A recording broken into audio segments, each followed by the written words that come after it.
रमजान के पाक महीने की तैयारियां शुरू हो गई हैं। अब से मुस्लिम समुदाय के लोग रोजा रखना शुरू कर देंगे। मुस्लिम समाज के लोग पूरे 30 दिनों तक रोजा रखेंगे, जिसका पालन सख्ती के साथ करना पड़ता है। आपको बता दें कि रमजान के पाक महीने में रोजा रखना सबसे महत्वपूर्ण माना गया है। इस महीने में मुस्लिम समुदाय के लोग सूर्योदय से सूर्यास्त तक कुछ भी खाते पीते नहीं है। इसके बाद शाम में रोजा खोलते हैं। तो चलिए अब आपको बताते हैं कि रोजे की अवधि के दौरान किन किन बातों का ध्यान रखना चाहिए। सबसे पहले रोजे के दौरान नमाज जरूर पढ़नी चाहिए, अल्लाह की इबादत करनी चाहिए। रोजे में गरीबों की मदद जरूर करनी चाहिए। ये इबादत और अल्लाह के करीब जाने का एक पाक महीना है। इसके साथ ही तरावी और तहज्जुद की नमाज भी पढ़नी चाहिए। इस महीने ज़कात और सदका खूब देना चाहिए। रोजे के दौरान नकारात्मक विचारों और तनावों से बचना चाहिए। किसी से भी वाद विवाद नहीं करना चाहिए। वहीं इसके अलावा महिलाओं और बड़े बुजुर्गों का अपमान नहीं करना चाहिए।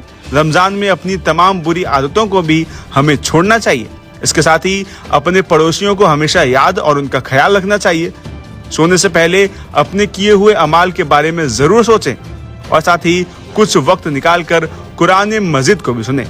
मैं आपको बता दें कि रमजान के पाक महीने में हर हैसियतमंद मुसलमान को ज़कात देना जरूरी बताया गया है। ज़कात का मतलब होता है कि व्यक्ति अपनी आमदनी या बचत का 2.5% हिस्सा किसी जरूरतमंद को जरूर दे। इसके अलावा अगर किसी व्यक्ति के पास दान करने के लिए कुछ नहीं है तो वो किसी रोजेदार को इफ्तार भी करवा सकते हैं। आपको बता दें कि इससे पहले इस्लामिक स्टेट ऑफ इंडिया फिरंगी महल लखनऊ ने रमजान मुबारक एडवाइजरी जारी की है, जिसमें मुसलमानों को इस पूरे महीने कुछ बातों का ध्यान रखने की सलाह भी दी गई है। इस एडवाइजरी में मुसलमानों से देश की सलामती और आपसी भाईचारे की दुआ की अपील की गई है और पड़ोसियों और मोहल्ले का ख्याल रखने के लिए भी कहा गया है। चलिए अब आपको बताते हैं कि आखिर ईद उल फितर में क्या खास है। बता दें कि मक्का से मोहम्मद पैगंबर के प्रवास के बाद पवित्र शहर मदीना में ईद उल फितर का उत्सव शुरू हुआ।